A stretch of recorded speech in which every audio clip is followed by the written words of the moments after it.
A comprehensive strategy or approach in preventing mother-to-child transmission of HIV infection is, first of all, to make sure that no woman or no pregnant woman even contracts the disease. Now, if a woman has contracted the disease, then we want to focus on making sure that this woman does not pass on the infection to her unborn child. And to do this, we do have strategies which we call the prevention of mother-to-child transmitted strategies to be able to reduce or even prevent an unborn child from contracting the disease from its mother.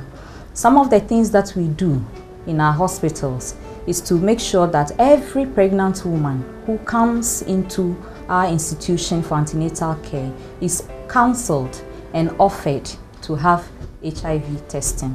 And when the woman is found to be positive, she is offered antiretrovirals either as treatment, depending on her eligibility for treatment, or as prophylaxis to be able to help the viral load to come down so that she will not transmit the infection to her baby.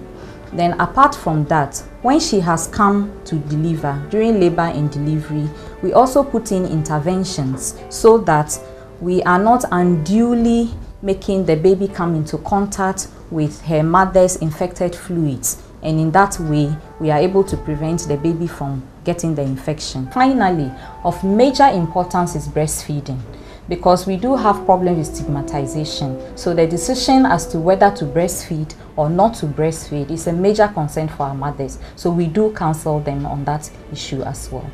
The HIV and infant feeding policy being implemented by the Ghana Health Service and the Ministry of Health now is based on the findings that the amount of virus is drastically reduced when the mother is put on antiretroviral drugs. As a result of this, when mothers come for antenatal at 14 weeks, they are put on the antiretroviral drugs.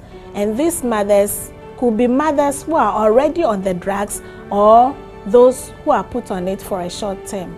The policy continues that the HIV positive mothers who have been put on the drugs already, when they deliver, should exclusively breastfeed their babies until the babies are 6 months old, and then they can add complementary foods to the breast milk until the babies are 1 year old, that is 12 months old.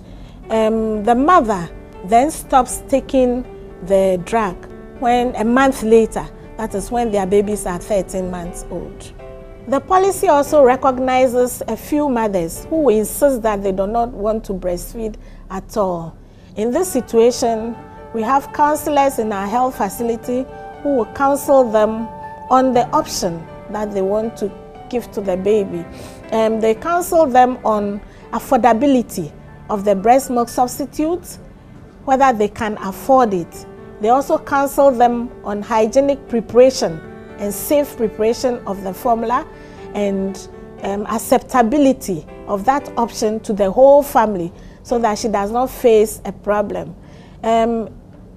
This is because some mothers may not want to take the risk at all, because they may not believe that the virus will still not go through their breast milk, even when they are on the drugs. The program for prevention of mother-to-child transmission of HIV started in 2003.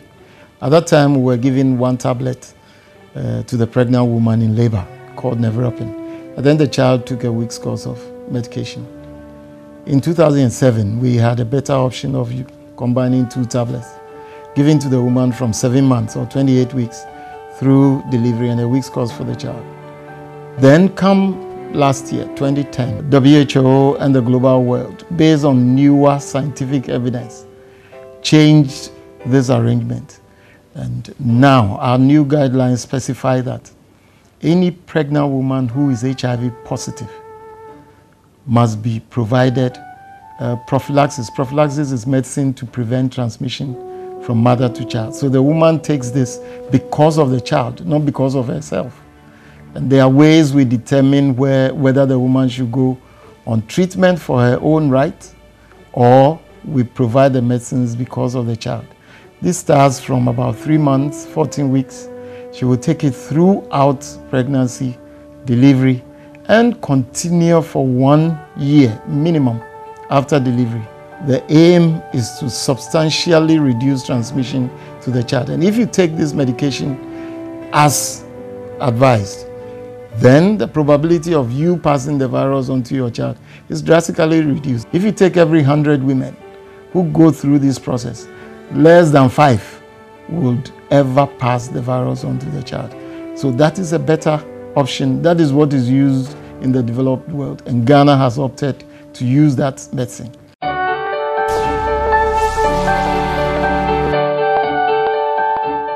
Nguya lama wali su nguya vuyiga lor HIV kun kuri ana zagento ay HIV positive mu sanyore de lirbia kwem di kapendi bara na kana embe kwe roba ka penne HIV kun wali ntete sin chintete sin vuni jana kanini nji HIV kun na ambajiga sin nguya kan lama